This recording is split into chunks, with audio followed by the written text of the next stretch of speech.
जय हिंद साथियों, आप सभी का स्वागत है आपके अपने इस YouTube चैनल वीनस क्लासेस पर।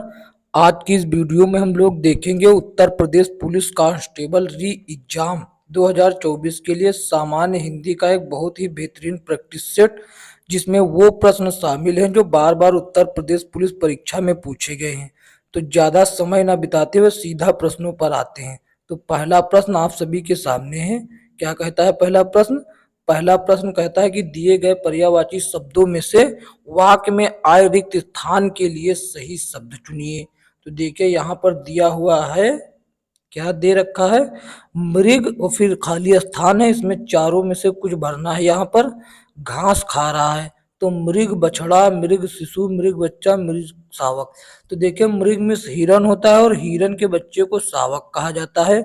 तो हिरन का बच्चा जो यानी मृग शावक घास खा रहा है, ये सही वो हो जाएगा, वाक्य हो जाएगा, यानी कि रिक्त स्थान में शावक आएगा। और शावक बच्चों शेर के बच्चे को भी कहा जाता है। किसके? शेर के बच्चे को भी शावक कहा जाता है।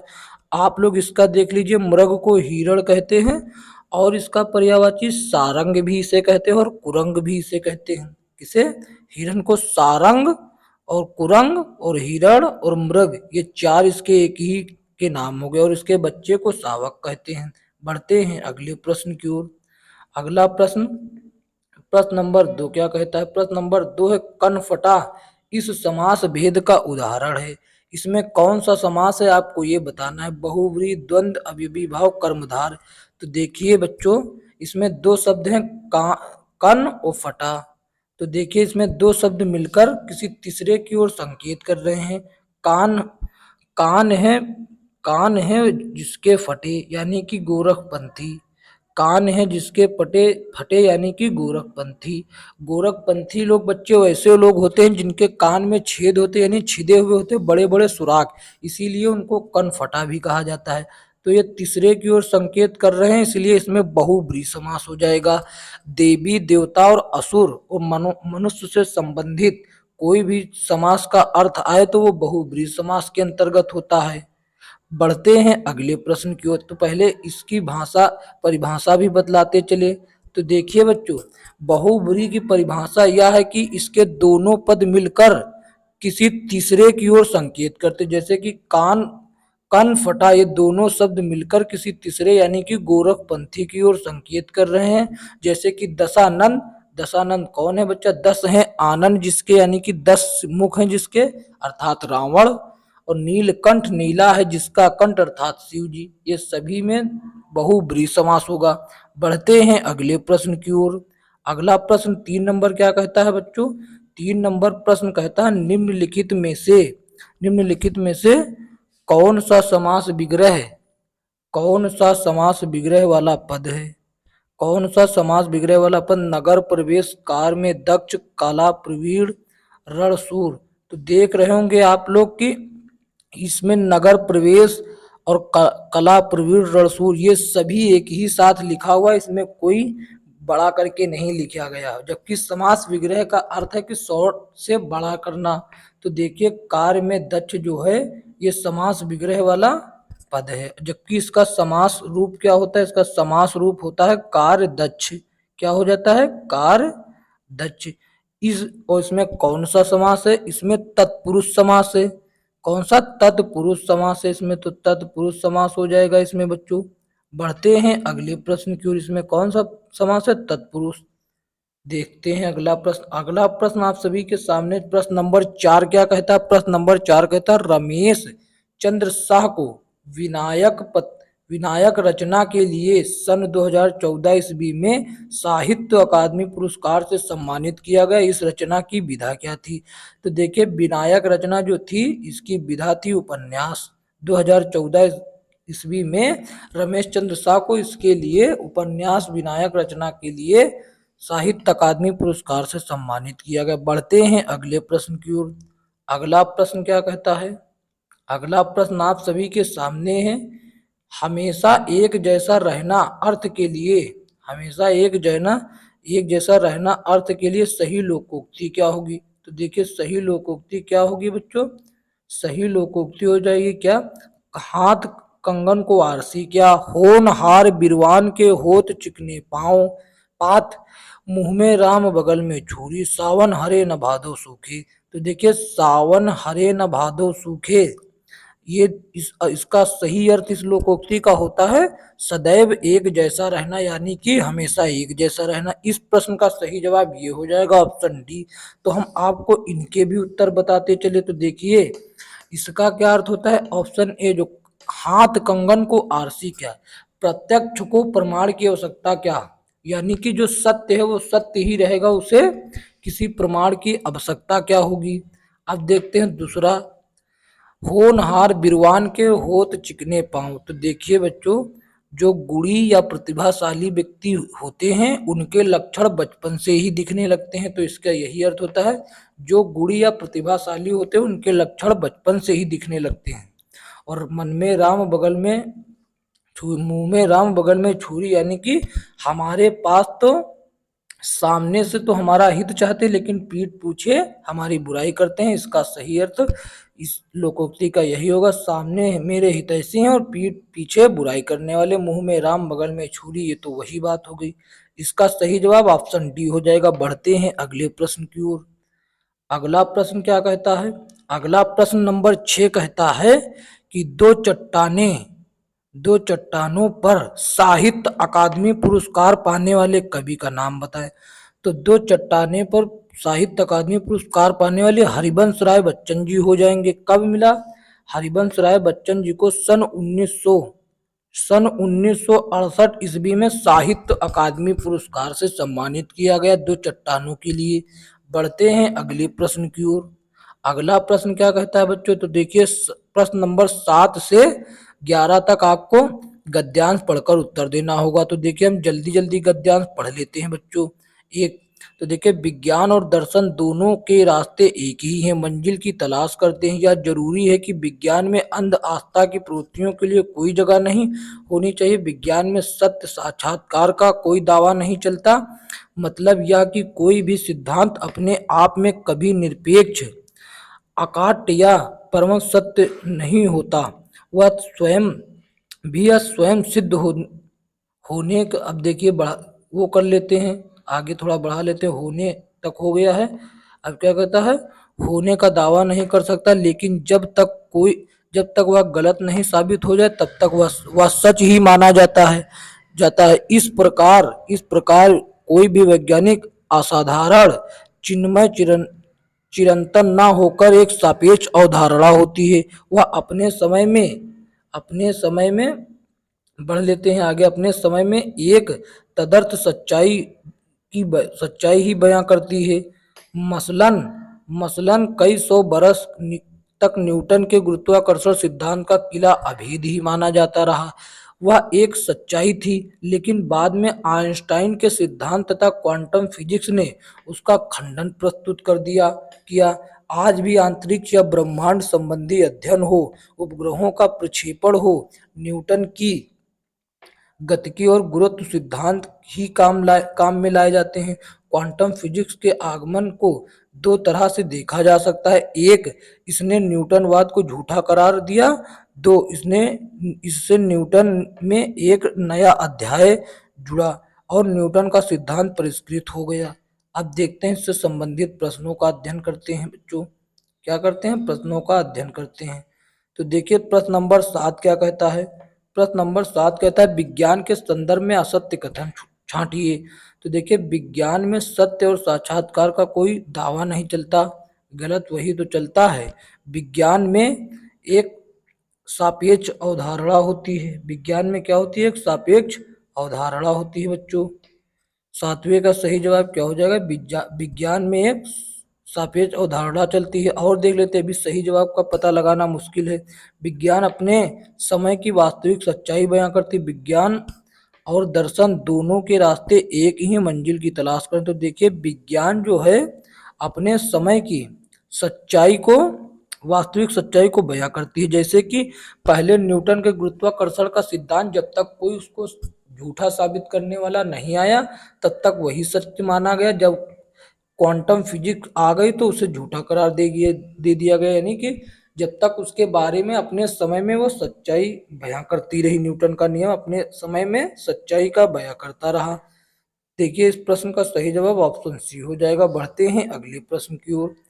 अगला प्रश्न क्या कहता है, देखिए 7 से सीधा 10 आगे बच्चों, इसमें कुछ मिसमैच हो गया है, इसमें कुछ जो है मिसमैच हो गया, कोई दिक्कत नहीं। 10 नंबर प्रश्न में आगे कहता है आज भी उपग्रहों के प्रक्षेपण में किसका प्रयोग किया जाता है। तो बच्चों आज भी प्रक्षेपण में न्यूटन के गुरुत्वाकर्षण सिद्धांत का प्रयोग किया जाता है। ऑप्शन सी इस प्रश्न का सही जवाब हो जाएगा। तो देखिए बच्चों प्रश्न नंबर 11 जो कि इसी गद्यांश से किसने न्यूटनवाद को झूठा करार दे दिया। तो बच्चों क्वांटम फिजिक्स ने गुरुत्वाकर्षण के सिद्धांत को झूठा करार दे दिया, यानी कि न्यूटनवाद को झूठा करार दे दिया। बढ़ते हैं अगले प्रश्न की ओर। अगला प्रश्न नंबर 12 क्या कहता है। प्रश्न नंबर 12 जो है आप सभी के सामने है। प्रश्न नंबर 12 कहता है कि परिवर्तन और परिवार में उपसर्ग है। तो देखिए परिवर्तन और परिवार में कौन सा उपसर्ग, परि है।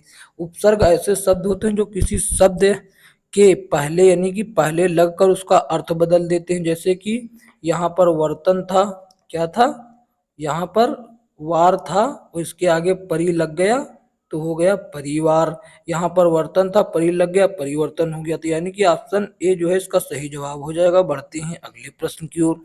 प्रश्न नंबर 13 क्या कहता है। प्रश्न नंबर 13 कहता है वाक्य में आए रिक्त स्थान के लिए विकल्पों में से सही शब्द चुने। यह कविता किसने लिखी। अगर किसने आता तो यहाँ पर प्रश्नवाचक होता, ये गलत हो गया। तुमने, तुम लिखी गलत हो रहा, उस लिखी तो मैंने हो जाएगा सही जवाब। यह कविता मैंने लिखी, ऑप्शन ए इस प्रश्न का सही जवाब हो जाएगा। तो देखिए 14 नंबर प्रश्न क्या कहता है बच्चों। 14 नंबर प्रश्न कहता है कि राजकुमार वर्मा ने प्रेमाख्यान परंपरा का प्रवर्तक किसे माना है। तो देखिए राम कुमार वर्मा ने प्रेमाख्यान परंपरा का प्रवर्तक जो है मुल्ला दाऊद जी को माना है। किसको, मुल्ला दाऊद जी, इसका सही जवाब हो जाएगा। बढ़ते हैं अगले प्रश्न की ओर।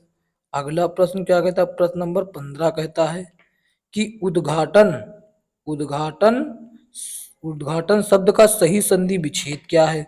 तो देखिए उद्घाटन शब्द का सही संधि विच्छेद उत प्लस घाटन हो जाएगा। क्या, उत प्लस घाटन हो जाएगा बच्चों, उत प्लस घाटन। और इसमें कौन सी संधि है, व्यंजन संधि हो जाएगी। कौन सी, व्यंजन संधि, इसमें व्यंजन संधि है बच्चों। बढ़ते हैं अगले प्रश्न की ओर। अगला प्रश्न नंबर 16 क्या कहता है। प्रश्न नंबर 16 आप सभी के सामने है। कहता है निम्नलिखित में से समासिक पद चुनिए, यानी कि ऐसा शब्द जो समास विग्रह ना हुआ हो। तो देखिए राह खर्च, राह का खर्चा और ये सभी जो हैं तीनों ये समास विग्रह किए हुए हैं। वायु वेग जो ऐसा शब्द है बच्चों, वायु वेग जो समास के रूप में प्रयोग किया गया, अर्थात इसका विग्रह नहीं किया गया। यदि इसका विग्रह किया जाता तो क्या हो जाता बच्चों, समास समास विग्रह यदि इसका किया जाता तो क्या हो जाता, वायु के समान वेग। क्या हो जाता, वायु के समान वेग, वायु के समान वेग हो जाता बच्चों। यहाँ पर वायु के समान वेग हो जाता। और इसमें कौन सा समास हो जाता, कर्मधार समास हो जाता। कर्मधार यहाँ पर लगेगा, कर्मधार समास हो जाता है इसमें। बढ़ते हैं अगले प्रश्न की ओर। इसका सही जवाब वायु वेग हो जाएगा, इसमें कर्मधार समास है। देखते हैं 17 नंबर प्रश्न क्या कहता है। 17 नंबर प्रश्न कहता है निम्नलिखित में से सही वाक्य की पहचान कीजिए। मुझे आनंद आती है, गलत। मुझे आनंद आते हैं, गलत। बहुवचन कैसे होगा, मुझे आनंद आता है, यही सही वाक्य हो जाएगा बच्चों। यही जो है सही वाक्य, ऑप्शन सी इस प्रश्न का सही जवाब हो जाएगा। कोई दिक्कत तो नहीं इसमें। आती शब्द यहाँ पर मुझे आनंद आती है, ये कभी नहीं हो सकता।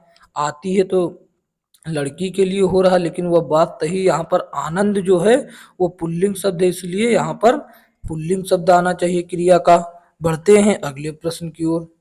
माखनलाल चतुर्वेदी जी को अगला प्रश्न 18 नंबर कहता है जी कि माखनलाल चतुर्वेदी जी को किस रचना पर साहित्य अकादमी पुरस्कार मिला बच्चों। तो देखिए प्रश्न नंबर 18 कहता है कि माखनलाल चतुर्वेदी जी को किस रचना पर मिला। तो देखिए ये सभी रचना जो हैं ये माखनलाल चतुर्वेदी जी की ही हैं। तो ऑप्शन सी में देख रहे होंगे आप, हिम तरंगिणी है।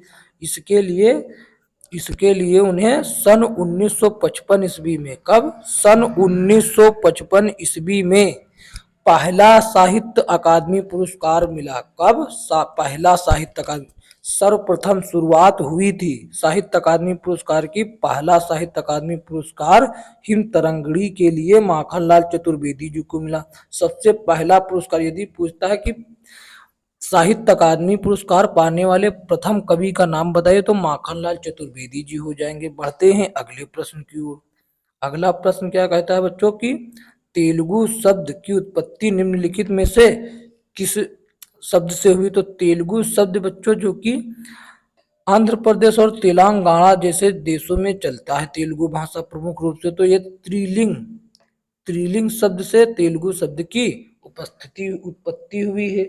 बढ़ते हैं अगले प्रश्न की ओर। अगला प्रश्न 20 नंबर क्या कहता है बच्चों? प्रश्न नंबर 20 कहता है कि भारत के उच्चतम न्यायालय तथा उच्च न्यायालयों की भाषा संबंधी निर्देश किस अनुच्छेद में दिए गए हैं? तो बच्चों अनुच्छेद 348 में दिए गए हैं। किसमें? 348 अनुच्छेद में दिए गए हैं। और ये भाग 17 के अंतर्गत आता है। किसके? भाग 17 के अंतर्गत आता है ये 348 अनुच्छेद। बढ़ते हैं अगले प्रश्न की ओर। अगला प्रश्न क्या कहता है? प्रश्न नंबर 21 हिंदी राम काव्य परंपरा के अंतर्गत एक विशिष्ट कृति है। तो देखिए विशिष्ट कृति राम काव्य परंपरा के अंतर्गत रामचंद्रिका जो है एक विशिष्ट कृति है जो कि केशव दास जी द्वारा रचित। किसके? केशव दास जी द्वारा रचित है। किसके द्वारा? केशव दास। ये सभी जो रचना चारों दी हुई हैं कवि प्रिया, रसिक प्रिया, विज्ञान गीता, ये सभी जो हैं केशव दास जी की हैं और रामचंद्रिका भी केशव दास जी की है। बढ़ते हैं अगले प्रश्न की ओर। अगला प्रश्न आप सभी के सामने है बच्चों। प्रश्न नंबर 22 क्या कहता है? प्रश्न नंबर 22 कहता है जहां दो या दो से अधिक कहा जहां दो या दो से अधिक धातुओं का प्रयोग किया जाता है, साथ साथ किया जाता है, वहां वह क्रिया क्या कहलाती है बच्चों? वह क्रिया क्या कहलाएगी? जहां पर दो क्रिया का मतलब दो चीज का प्रयोग किया जाएगा तो वहां पर संयुक्त कहलाया जाएगा बच्चों। क्या? संयुक्त कहलाएगी। वह संयुक्त क्रिया के नाम से जानी जाएगी बच्चों। बढ़ते हैं अगले प्रश्न की ओर। अगला प्रश्न बहुत ही बढ़िया प्रश्न है जिसको आने की प्रबल संभावना भी बनती है। कहता है निम्नलिखित वाक्य के खाली स्थान के लिए सही मुहावरा चुने। बूढ़ी औरत ने कपड़े मांगे और मालिक ने मना कर दिया, तो तभी किसी ने कहा यहाँ पर आपको भरना है इस रिक्त स्थान में। तो तभी किसी ने क्या कहा कि इन तिलों में तेल नहीं, कंगाली में आटा गीला, सर सलामत तो पगड़ी हजार, घर की मुर्गी दाल बराबर। तो देखिए तो बच्चों इसका सही जवाब हो जाएगा इन तिलों में तेल नहीं। इन तिलों में तेल नहीं, इसका सही जवाब अर्थ क्या होता है बच्चों? इसका अर्थ होता है कंजूसों से कुछ नहीं प्राप्त हो सकता, यानी कंजूसों से कुछ नहीं प्राप्त हो सकता। तो कंजूसों से कुछ नहीं प्राप्त हो सकता बच्चों, कुछ नहीं प्राप्त होगा, बात तो एकदम सही है, कुछ नहीं प्राप्त हो सकता। तो इसका सही जवाब क्या हो जाएगा? इन तिलों में तिल नहीं। आपको हम इनका भी अर्थ बताए दे रहे हैं। कंगाली में आटा गीला, तो देखिए कंगाली में आटा गीले होने का अर्थ क्या होता है? खराब स्थिति को और बदतर होना, और बदतर हो जाना। खराब स्थिति हो तो और बदतर हो जाए, इसी को कहते हैं कि कंगाली में आटा गीला। सर सलामत तो पगड़ी हजार, जान है तो जहान है, इसका अर्थ हो जाएगा बच्चों। यदि सर सलामत तो पगड़ी हजार है, यदि सर ही नहीं रहेगा तो पगड़ी का क्या करोगे बच्चों? तो अब देखते हैं घर की मुर्गी दाल बराबर। घर की मुर्गी दाल बराबर का अर्थ होता है कि घर की वस्तु को महत्व बहुत कम दिया जाता है, यानी कि घर की मुर्गी दाल के बराबर लगती है, तो इसीलिए कहा जाता है कि घर की वस्तु को महत्व ना देना, इसका अर्थ हो जाएगा। बढ़ते हैं अगले प्रश्न की ओर। इस प्रश्न का सही जवाब ऑप्शन ए हो जाएगा। अब देखते हैं अगला प्रश्न। अगला प्रश्न नंबर 24 क्या कहता है बच्चों? कहता है वाक्य में आए रिक्त स्थान के लिए विकल्पों में सही शब्द चुनिए। तो सही शब्द चुनिए। गांव के लोगों को क्या कहते हैं? तो गांव के लोगों को गवार कहाँ कहते हैं? गांव के लोगों को गवार नहीं कहते, गवारा भी नहीं कहते बच्चों। क्या? गंवार नहीं कहते हैं, गौरा भी नहीं कहते, देहाती भी नहीं कहते हैं, कहते हैं ग्रामीण व्यक्ति। क्या कहते हैं? ग्रामीण व्यक्ति। तो ऑप्शन बी जो है इस प्रश्न का सही जवाब हो जाएगा। बढ़ते हैं अगले प्रश्न की ओर। प्रश्न नंबर 25 क्या कहता है? प्रश्न नंबर 25 कहता है निम्नलिखित में से किस शब्द का वचन एक सा नहीं रहता है? तो बच्चों देखिए वचन आपसे पूछना ये प्रश्न आपसे पूछ रहा है कि ऐसा कौन सा शब्द है जिसका बहुवचन भी कर दे फिर भी वो बदल जाता है, बाकी ये तीन है उनका सेम रहता है। ऐसा कौन सा शब्द, ये देखिए काका का बहुवचन काका ही होता है, काका शब्द का बहुवचन काका ही, फूफा का बहुवचन फूफा ही होता है, और चाचा का बहुवचन चाचा ही होता है, और बेटा का बहुवचन बेटा नहीं बेटे होते हैं, क्या बेटे, तो बेटे हो जाएगा। ये देखिए बेटे वाला बदल गया, बाकी सब सेम एक से हैं, जैसे थे ज्यों का त्यों वैसे बहुवचन में प्रयोग हो रहे हैं। तो ऑप्शन सी जो है ऑप्शन ए जो है सही जवाब हो जाएगा। ये एक सा नहीं रहता, ये बदल जा रहा है। तो देखते हैं अगला प्रश्न, 26 नंबर प्रश्न क्या कहता है। प्रश्न नंबर 26 कहता है कि डॉक्टर रामविलास शर्मा को हिंदी साहित्य अकादमी पुरस्कार से किस वर्ष प्रदान किया गया। तो 1970 ईस्वी में, कब, सन 1970 ईस्वी में उन्हें भैया जो है साहित्य अकादमी से सम्मानित किया गया। प्रश्न नंबर 26 है, तो किस रचना के लिए सम्मानित किया गया, निराला की साहित्य साधना के लिए, किसके, निराला की साहित्य साधना के लिए बच्चों, निराला की साहित्य साधना के लिए। तो निराला की साहित्य साधना के लिए सन 1970 ईस्वी में रामविलास शर्मा को साहित्य अकादमी पुरस्कार से सम्मानित किया गया। बढ़ते हैं अगले प्रश्न की ओर। आपको सन भी याद रखते चलना है और रचना भी। तो देखिए निम्नलिखित शब्दों के क्रमशः पर्यायवाची शब्द होंगे बच्चों, आपको बताना है किसके। तो यहाँ पर देखिए दिया हुआ है पार्वती, पार्वती और पुत्र, क्या दिया है, पार्वती पुत्र पृथ्वी, इसके पर्यायवाची शब्द क्या हो जाएंगे। तो इसके तो देखिए पृथ्वी को कहते हैं शिवा भी कहते हैं, रुद्राणी भी कहते हैं, उमा भी कहते हैं, सुमन कहते नहीं हैं, सुमन कहते नहीं, ये हो गया गलत। तो देखिए शिवा तो सही, पुत्र को अवनी कहा नहीं जाता है, अवनी मिस पृथ्वी ही होती है, ये गलत हो गया। तो नंदन मिस तो होता है लेकिन तो देखिए नंदन मिस पुत्र ही होता है, और सुत मिस भी पुत्र होता है, अवनी मिस पृथ्वी होती है, सुधा मिस पृथ्वी नहीं होती, सुधा में अमृत होता है। तो ऑप्शन बी में तीनों एकदम सही दिए हैं, तो ऑप्शन बी जो है इस प्रश्न का सही जवाब हो जाएगा। तो देखिए हम आपको और बता दे रहे हैं, पार्वती का क्या हो जाएगा, पार्वती का हो जाएगा बच्चों उमा, क्या हो जाएगा, उमा गौरी, उमा गौरी, शिवा भवानी, ये हो गया शिवा, फिर हो गया भवानी, ये चार हमने आपको बता दिए, क्या बता दिए, चार। अब देखते हैं पुत्र के क्या क्या होते हैं। पुत्र के हो जाएंगे सुत, क्या हो जाएगा, सुत, और एक ये नंदन बताया, सुत हो गया। फिर लड़का हो जाएगा लड़का, लड़का पूत हो जाएगा, क्या पूत भी कहते हैं, पूत। फिर तनया भी हो जाएगा, और पृथ्वी की भू भूमि अवनी धरती, ये सभी पृथ्वी की हो जाएंगी। बढ़ते हैं अगले प्रश्न की ओर। अगला प्रश्न क्या कहता है बच्चों, अगला प्रश्न 28 नंबर कहता है विज्ञान में कौन सा उपसर्ग है। तो देखिए बच्चों विज्ञान, कोई शब्द था ज्ञान, ज्ञान शब्द था, इसके आगे विज्ञान जोड़ दिया मैंने, बी जोड़ दिया, तो बी जो है अलग से लगाया, तो इसमें कौन सा उपसर्ग है, तो बी, बी जो है वी, वी ऐसा शब्द है जो इसके पहले लगकर इसका अर्थ बदल दिया, यानी कि वी उपसर्ग लगा हुआ है विज्ञान में। ऑप्शन डी इस प्रश्न का सही जवाब हो जाएगा। बढ़ते हैं अगले प्रश्न की ओर। गणपति चंद्रगुप्त ने हिंदी का प्रथम कवि किसे माना। तो गणपति चंद्र जी ने हिंदी का कवि शालिभद्र सूर्य को माना है, किसे, शालिभद्र सूर्य, ऑप्शन सी में है। तो ऑप्शन सी इस प्रश्न का सही जवाब हो जाएगा। बढ़ते हैं अगले प्रश्न की ओर। वैसे सरहपा को प्रथम कवि माना जाता है रियल में। तो देखते हैं अगला प्रश्न, महाजनी में, महाजनी शब्द में प्रयुक्त प्रत्यय बताइए। देखिए उपसर्ग वैसा शब्द होता है जो किसी शब्द के आगे आकर लग जाता है और उसका अर्थ बदल देता है, वो उपसर्ग कहलाता है।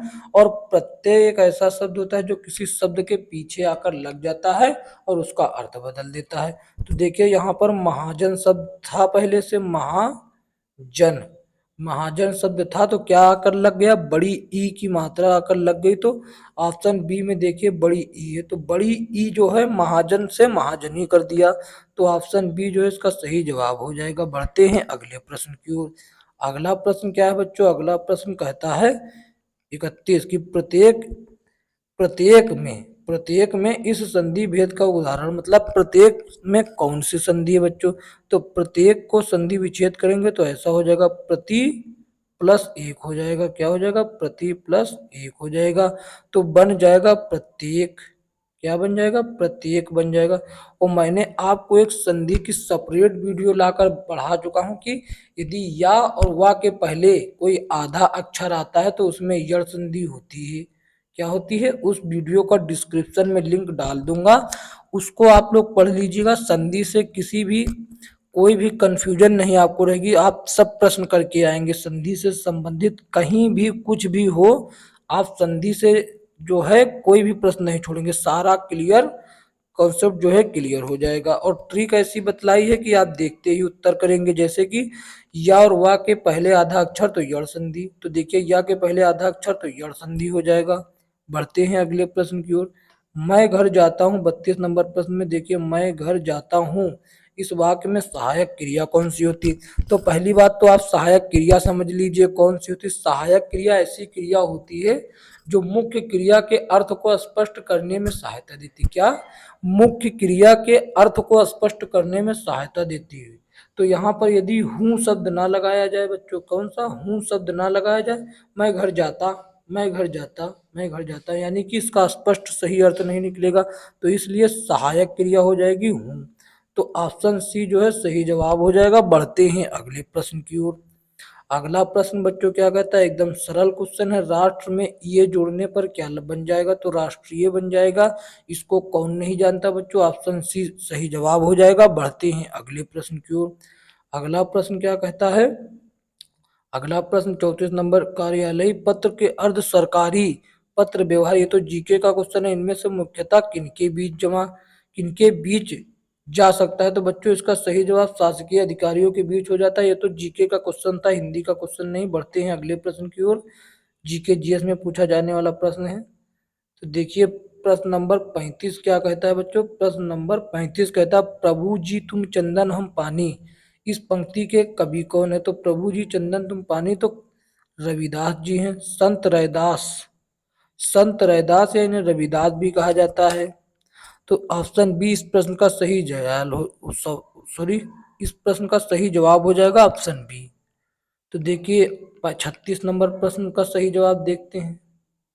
36 नंबर क्वेश्चन ही नहीं, कुछ आज बहुत मिसमैच हो गया। तो देखिए यदि यह वीडियो आपको अच्छा लगा है तो इसे लाइक करें और शेयर करें, और यदि चैनल पर नए हैं तो चैनल को सब्सक्राइब करके बेल आइकन प्रेस कर लीजिए ताकि आने वाले वीडियो का नोटिफिकेशन सबसे पहले आप तक मिले। धन्यवाद, मिलेंगे किसी अन्य वीडियो में। जय हिंद, जय भारत, तब तक के लिए बने रहिए।